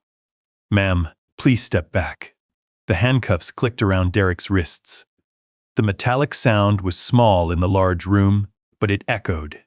Click, click. The closing of a door that would never open again. Derek's head turned toward me. His eyes were wide, wet at the edges. Not the confident developer who'd carved the turkey and lectured about vision. Not the man who'd grabbed my plate and told me old men didn't need second helpings. Just a middle-aged arsonist in a cashmere sweater, watching his world collapse. You! The word came out strangled. You did this. You've been planning this the whole time. I didn't answer. There was nothing left to say. On the stairs, Tommy sat watching. His small hands gripped the banister. 8 years old, seeing something he couldn't fully understand but would remember forever. His father in handcuffs, his grandmother screaming at federal agents, his grandfather standing straight without the cane he'd used for 3 years. Our eyes met across the chaos. I tried to show him something in that moment. Not satisfaction, not triumph, just steadiness. The same steadiness I'd shown him over ship models and smuggled sandwiches. Grandpa is here. Grandpa will always be here. Even when everything else falls apart. Jennifer hadn't moved. She sat in her chair with the folder open in front of her, turning pages with fingers that left damp prints on the photographs. Fire patterns, insurance claims, bank transfers. The architecture of her husband's crimes laid out in documentation she couldn't deny. Tears ran down her face. She didn't wipe them away. "Dad." Her voice was barely audible over Patricia's continued screaming. "How long have you known?" 3 years. "I recognized the fire pattern 6 months after I moved in. And you didn't tell me. You weren't ready to hear it." She looked down at the summary page. The 1-page explanation Agent Reyes had written in simple language for exactly this moment. Your husband has burned 37 buildings. Your husband has stolen $4.2 million. Your father spent 3 years building this case. I could have left him, she whispered. I could have taken Tommy and left years ago. You weren't ready. But you are now. The agents were escorting Derek toward the door. He moved like a man walking through water, each step slower than the last. Patricia followed, still shrieking about lawyers and donations and the destruction of her son's reputation. I turned back to my briefcase.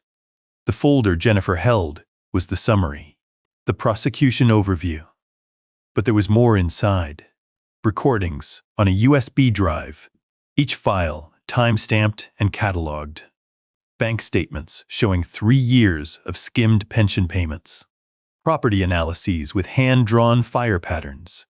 Correspondence with Agent Reyes, documenting every step of the investigation. I removed the items one by one and handed them to the remaining agent. Mr. Corwin. The agent looked at the materials in his hands. This is good work. 35 years of practice. Derek stopped in the doorway. The agents tried to move him forward, but he dug his heels into the hardwood. This isn't over. His voice cracked on every word. I'll fight this. I have lawyers. I have connections. This isn't over, old man. I met his eyes across the ruined dining room. Your lawyers will negotiate a plea deal. Your connections will distance themselves the moment your arrest becomes public. And your mother's assets will be frozen as fraud proceeds within the week. Derek's face crumpled. How do you know all this? I picked up my cane from where it leaned against the chair, held it for a moment. The prop I'd used for 3 years to appear weaker than I was. Then I set it back down. I wouldn't need it anymore. I investigated over 400 arson cases in my career. 94% conviction rate. You thought I was a confused old man who couldn't remember what day it was. I walked toward him, straight back, square shoulders. I remembered everything, Derek. Every insult, every cold night in that basement, every time you told our daughter I was losing my mind. I stopped 3 feet away. Margaret remembered too. That's why she set up the account you couldn't touch. That's why she wrote the note. She knew what you were before I did. Derek's eyes filled with tears. Real ones, not calculated. The tears of a man watching his entire life burn down around him. Take him. They led him out the door. Patricia followed, still protesting. The evening air carried her voice into the driveway, where unmarked cars waited to transport her son to federal processing. The door closed. The house went quiet. I stood in the entryway of the home my daughter owned, the home her husband had never quite managed to steal, and listened to the silence. No monologues about vision.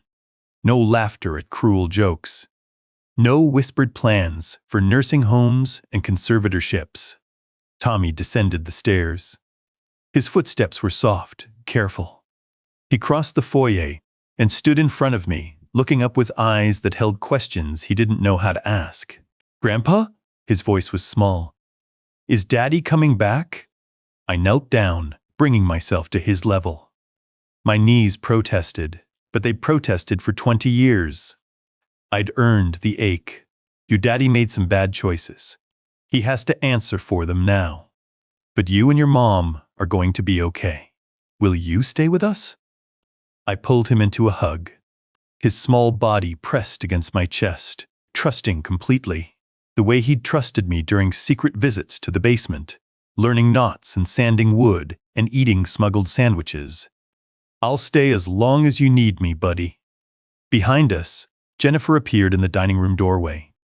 She still held the folder, the evidence of her husband's crimes and her father's patience. "Dad." I released Tommy and stood.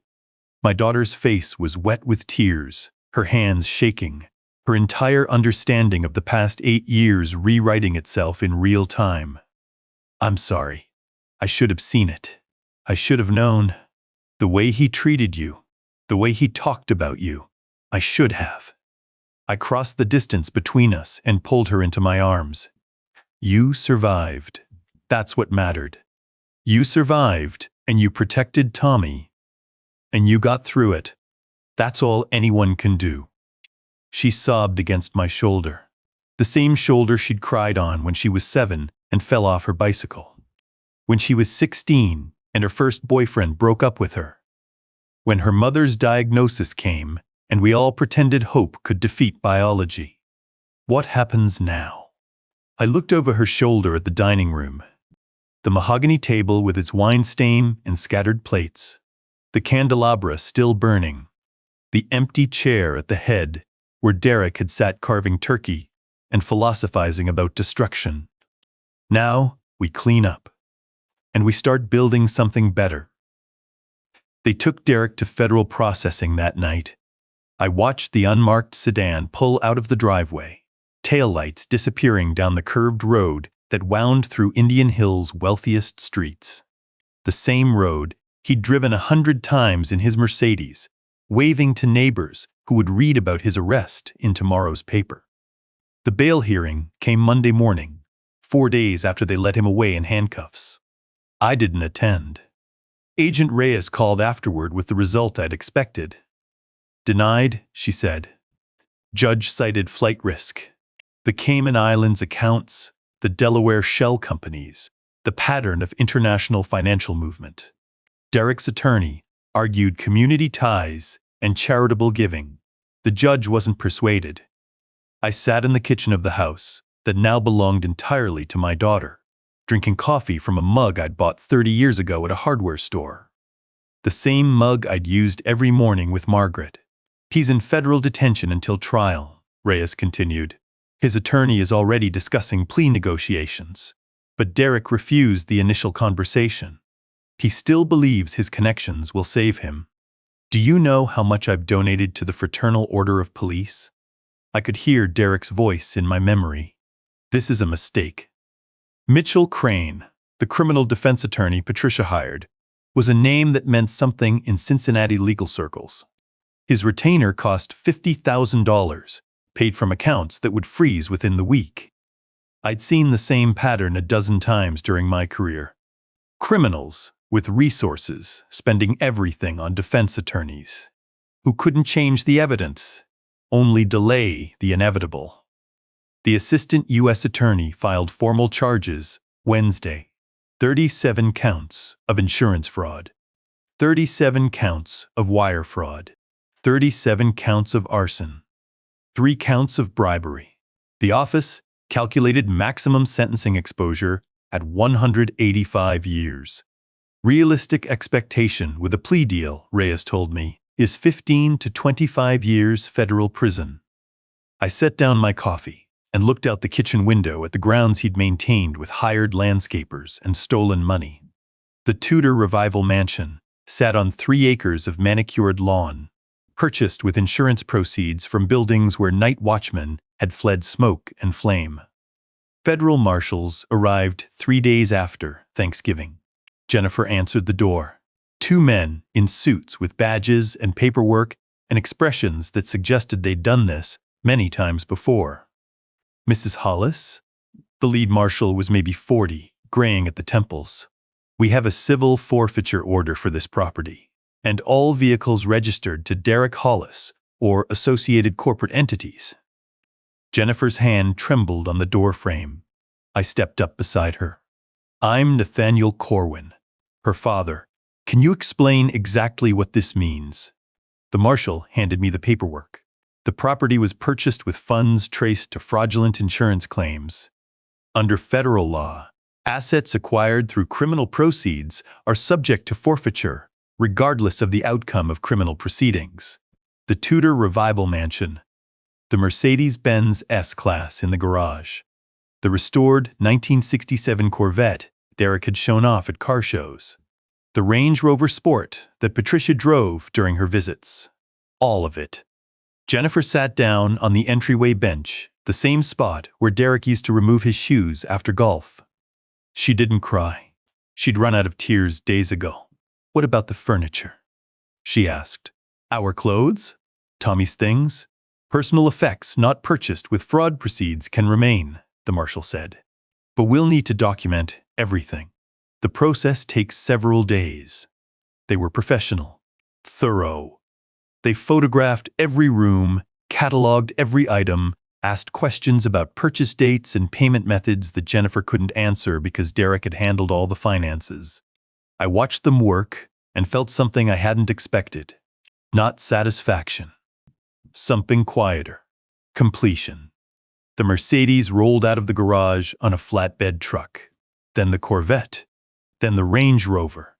Derek's collection of status symbols, accumulated over 5 years of burning buildings, disappearing one by one. Patricia's investment got flagged the same day. Her late husband's life insurance had been substantial, $1.8 million, most of which she'd funneled into Derek's real estate ventures over the past decade. The remaining $600,000 sat in accounts that federal investigators identified as potentially containing fraud proceeds, frozen pending investigation. I learned about her reaction secondhand from Jennifer's brief phone call with her brother-in-law's wife. She screamed at the federal agents, Jennifer told me that evening, called them thieves, said her investment was innocent, that she had no idea what Derek was doing with the money. Civil forfeiture didn't require criminal conviction, didn't require proof beyond reasonable doubt. The government only needed to demonstrate probable cause that assets were connected to illegal activity. Patricia's statements to federal investigators, combined with bank records showing direct transfers into Derek's shell companies, provided more than probable cause.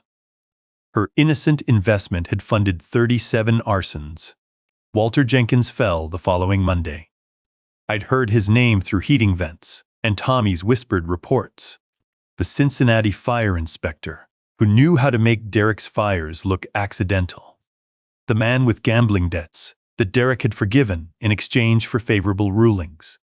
Michael Torres's testimony provided the foundation. The Louisville inspector had started recording conversations after he got scared, documenting the bribery network that extended across 3 states. Jenkins appeared in those recordings. The Northeast Quadrant, Walt. Derek's voice, clear and confident. You know how I like them started. Jenkins lasted 4 hours in federal custody before requesting a cooperation agreement. His own recordings corroborated everything. 15 properties in Cincinnati alone, each ruled accidental despite fire patterns that should have triggered investigation.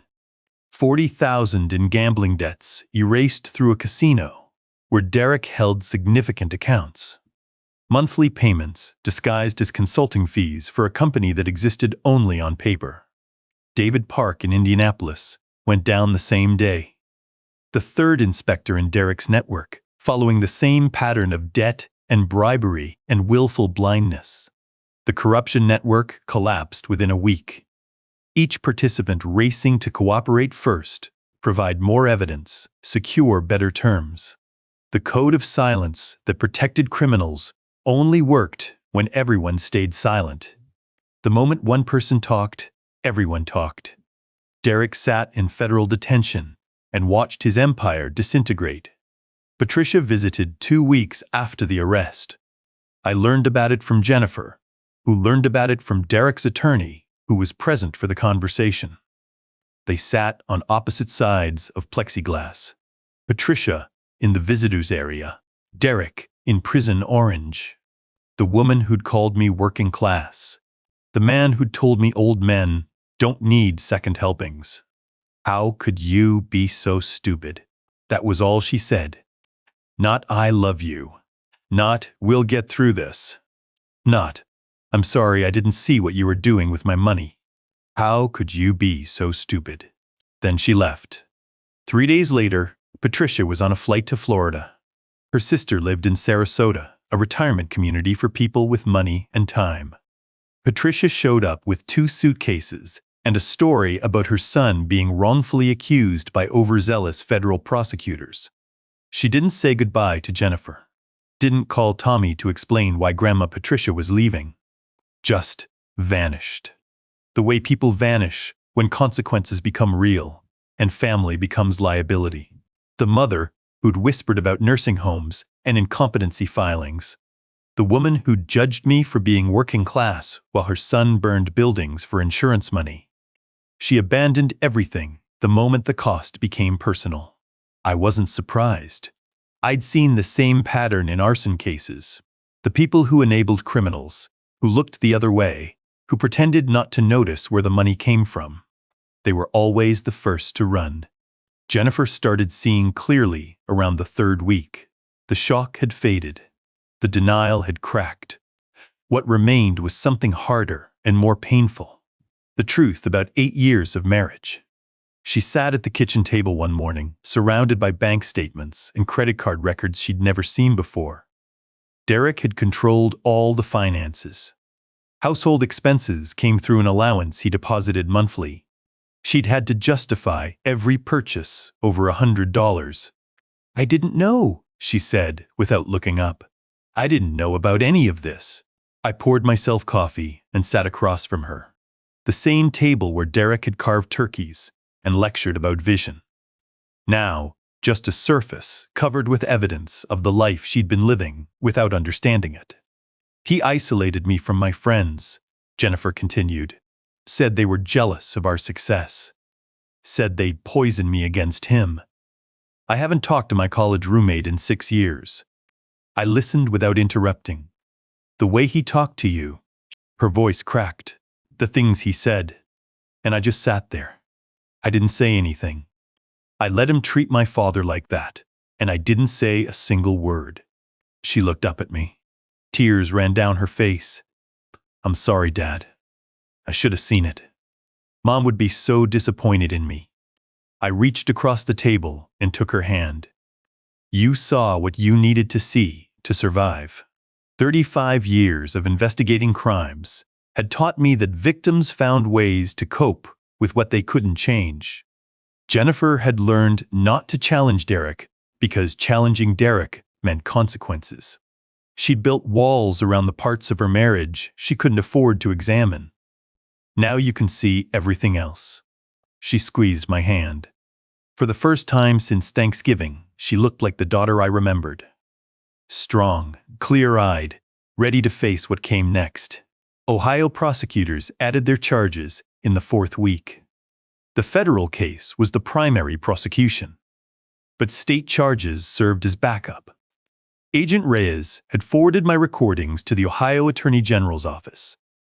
40 hours of documented abuse, financial exploitation, and conspiracy to commit fraud through conservatorship filing. The charges read like a summary of my last 3 years. Financial exploitation of an elderly person. Emotional abuse. Attempted fraud through false representation of mental incompetence. The senile old man label Derek had used to dismiss me became Exhibit A in the prosecution's narrative. Derek's attorney called it piling on. The Assistant Attorney General called it ensuring justice. I called it thorough. The charges guaranteed Derek would face trial, even if the federal case somehow failed. 2 separate prosecutions. 2 separate juries. 2 separate chances for conviction. The man who'd planned to have me institutionalized would spend his remaining years in prison, regardless of which court put him there. 6 weeks after Thanksgiving, Derek's federal trial date was set for April. Mitchell Crane, the expensive defense attorney, had negotiated the best deal he could. Plead guilty to 12 counts, cooperate fully with ongoing investigations, receive a sentence of 18 years. Derek accepted. He didn't have a choice. I learned about the plea agreement from Agent Reyes, who called to thank me for my cooperation with the investigation. 18 years, she said. He'll be 84 when he's eligible for release. If he survives that long. I stood in the kitchen of the modest apartment I'd rented in Hyde Park. 2 bedrooms, a small living room, a view of the neighborhood where Margaret and I had raised Jennifer 40 years ago. The ceiling was 8 feet instead of 12. The silence was mine. What about Patricia? I asked. Still frozen. Her sister in Florida asked her to leave after the news coverage reached Sarasota. The retirement community has standards about associating with people connected to major criminal investigations. I didn't ask where Patricia went next. I didn't care. The Hollis estate sold at federal auction the following week. Proceeds went to the Midwest Regional Insurance Consortium as partial restitution for the $4.2 million in fraudulent claims. Jennifer and Tommy moved into the apartment with me. Temporary arrangement, while she figured out next steps. She'd enrolled in nursing school, using savings from an account Derek hadn't controlled. The program started in January. Tommy adapted faster than I expected. Children are more resilient than adults give them credit for. He asked questions. I answered carefully. Where did Daddy go? Daddy made some bad choices and has to answer for them. Will he come back? Not for a long time. Are you and Mom going to be okay? We're going to be more than okay. The apartment's kitchen table became our new center of gravity. Tommy did homework while I helped with multiplication problems. Jennifer studied anatomy textbooks while I cooked dinner. Simple meals, nothing fancy, but warm. One evening, Tommy looked up from his worksheet with a question in his eyes. Grandpa? Why did Daddy treat you so badly? I set down the pencil I'd been using to check his multiplication. Sometimes people do things they know are wrong. And when they feel guilty about it, they get angry at the people who might see what they're doing. Is that why he called you names? That's part of it. Tommy considered this. He was 8 years old, processing information that most adults struggled to understand. I'm glad you're here, he said. I like living with you better. I like living with you too, buddy. He returned to his worksheet. Multiplication facts. The building blocks of mathematics. I watched him work, his small hand gripping the pencil, his face scrunched in concentration. Derek was sitting in federal detention, awaiting transfer to a medium-security prison in Kentucky. Patricia was somewhere unknown, abandoned by family and friends. The Tudor Revival Mansion belonged to the federal government. The Mercedes and Corvette and Range Rover had been sold to help reimburse insurance companies. And I was helping my grandson with his homework in a kitchen that smelled like the pot roast Margaret used to make. The ship model sat on Tommy's dresser. The U.S. Constitution, finished at last. Every rigging line in place. Every sail properly set. 3 years of patient work completed in the weeks after Thanksgiving. I'd given it to Tommy as an early Christmas present. This is the most beautiful thing I've ever seen, he'd said, running his fingers across the tiny deck. Did it take a long time? 3 years, I told him. Some things worth building take a long time. He placed it in the center of his dresser, positioned so he could see it from his bed. every morning when he woke up and every night before he slept. Jennifer appeared in the kitchen doorway, textbook in hand. "How's the homework coming?" "We're conquering multiplication," I said. She smiled. Not the tight, performative smile she'd worn for 8 years. A real one. The kind of smile her mother used to have. "Dad, can I talk to you for a minute?" "Tommy's fine," I told her. "He's got 3 more problems, then we're done." She sat down across from me at the small table. "I talked to an attorney today." Her voice dropped. "About divorce proceedings. With Derek's conviction, custody won't be contested. Tommy stays with me." "That's good news." She nodded. The attorney also mentioned that Derek's guilty plea includes cooperation requirements. He has to disclose all hidden assets. If there's anything else out there, any accounts we didn't know about, it goes to restitution. I watched her face. She was processing, planning, looking forward instead of backward. She closed the textbook, set it aside, met my eyes the way she hadn't in years. "I'm going to be okay, Dad. We're going to be okay." "Yes," I said. "We are." Tommy finished his last problem and held up the worksheet. "Done. Can I go play with my ships?" "Let me check this first." I reviewed his work. "All correct. Perfect. Go ahead." He bounced out of the kitchen, full of the energy that 8-year-olds somehow never exhaust. Jennifer watched him go. "He's doing better than I expected," she said. "Kids are strong. Stronger than we think." She was quiet for a moment. "Dad, I never asked. Those 3 years in the basement. How did you manage it? The cold, the way they treated you. How did you not just walk away?" I thought about the question, considered giving her the easy answer. The one about patience and evidence and federal investigations. Instead, I told her the truth. "Margaret," I said. "She knew what Derek was before I did. That's why she set up the account. That's why she wrote the note. Every time he called me senile, every time Patricia suggested a nursing home, I'd go down to the basement and talk to her photograph. Tell her about the investigation. Ask her advice." Jennifer's eyes filled. "She loved you so much, Dad. She loved you too. That's why she wrote what she wrote. Protect our Jenny. She married wrong, but she's still ours." Jennifer reached across the table and took my hand.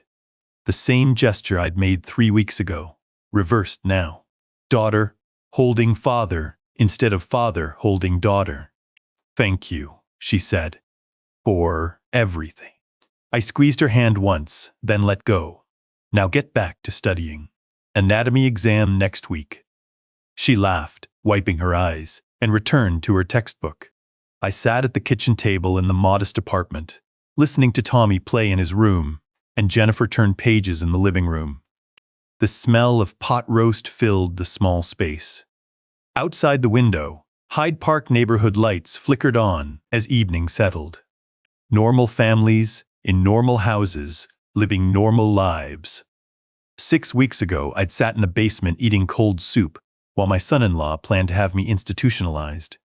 Now I was cooking dinner for my daughter and grandson in an apartment that belonged to me, funded by the account my wife had hidden for exactly this purpose. Derek would spend 18 years in prison. Patricia had lost everything and everyone. The inspectors who'd enabled the arsons were negotiating their own plea deals. The insurance companies would recover their losses. The shell companies had been dissolved. The Cayman Islands Trust had been seized. And I was helping Tommy with multiplication and teaching Jennifer to make her mother's pot roast. I looked at the empty chair at the head of the small table, the spot where Derek would have sat if this had been his house, where he would have lectured about vision and success and the difference between men who built things and men who merely worked. The chair stayed empty.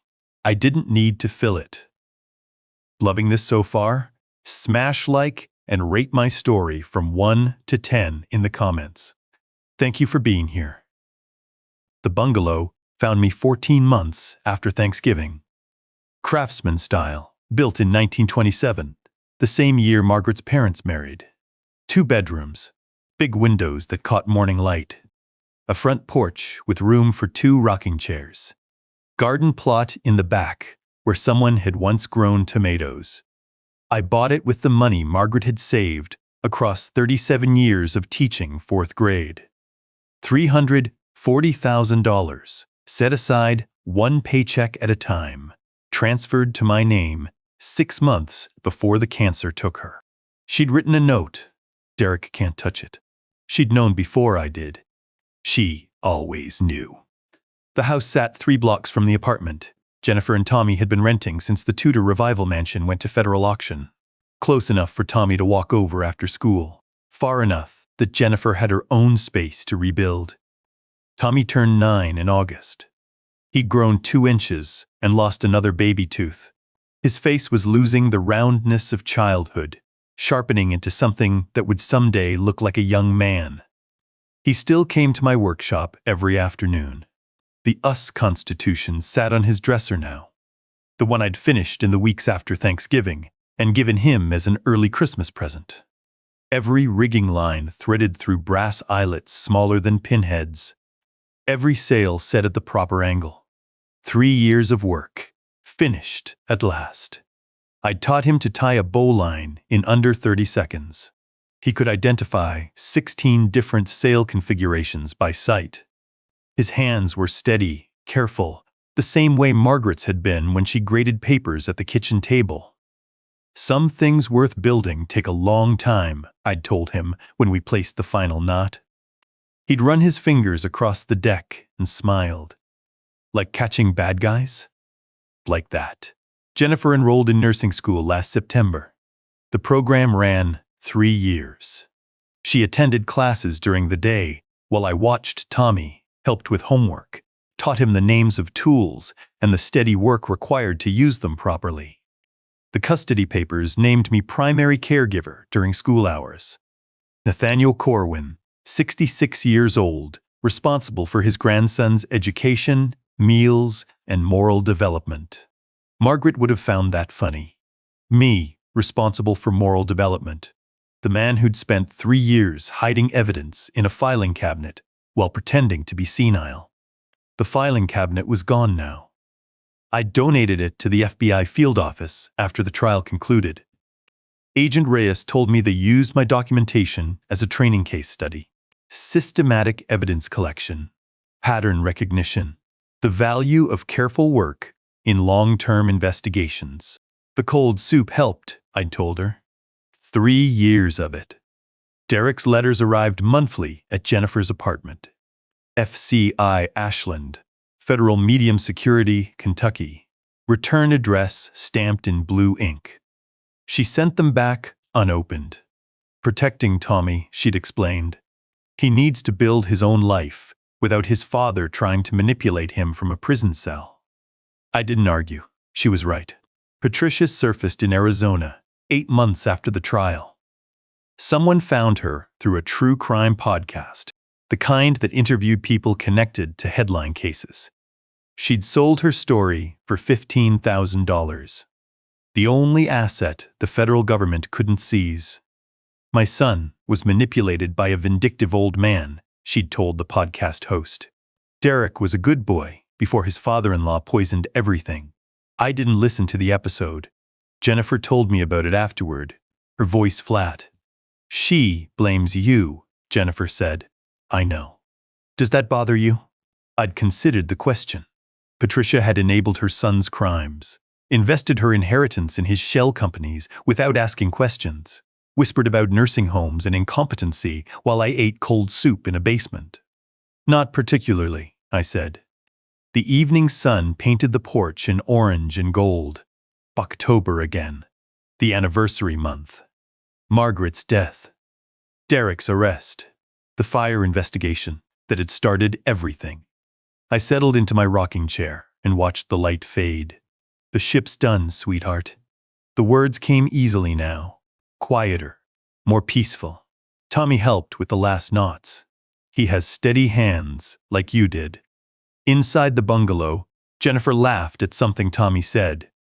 The sound carried through the screen door, bright and unforced. A sound I hadn't heard in years. Not since before Derek. Maybe not since before Margaret got sick. The garden needed attention. Tomato season had passed, but I'd already planned next year's planting. Tommy wanted to try peppers. Jennifer suggested herbs for cooking. 3 people planning a garden together. Simple. Unremarkable. The kind of life that costs everything to protect. The wood creaked beneath my chair, in a rhythm I was learning to love. Revenge was never the point. I understood that now. 3 years of documentation, 40 hours of recordings, 37 burned buildings exposed. None of it had been about making Derek suffer.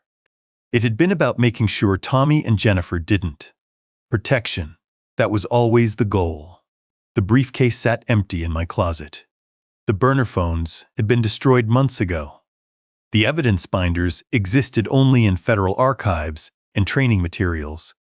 What remained was this: a porch, a garden, a grandson learning knots, a daughter finding her voice again. Last week she'd argued with a contractor about the apartment repairs. Held her ground. Won.